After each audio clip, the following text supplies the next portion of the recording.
Ганцхан дасгал хийгээд хүзүүнийхээ үрчлэнээс салмаар байна уу? За тэгвэл анхаарлаа хандуулаарай.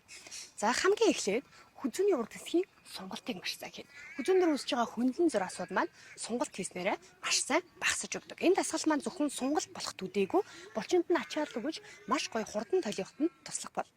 За гараа игмний хасан дээр тавилаа. Эндээсээ баг зэрэг гидээлээ. Амаа хаалаа. Хаахта өрөөгөө ингэж урагш нь юусоо шайн байхгүй шүү. За баг зэрэг хааж өгнө.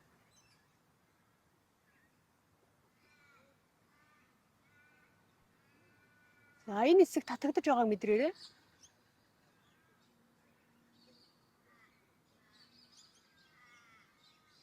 Маш сайн мэдрэмж өгнө. Хүзүүний урд хэсэг тэр их чихтэй татагдаж байгааг мэдэрнэ.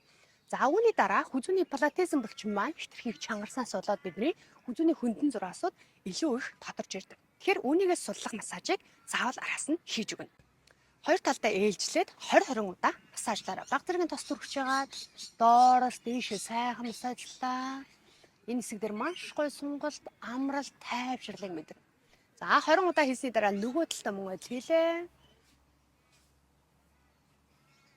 Маш сайн байна. Дасгалаа 3 удаа давтаад араас нь массажа заавал хийж өгөөрэй. Таны хүзүүний үрчлээ зураас маш бүдгэрч та өөртөө сэтгэл ханамжтай болох болно.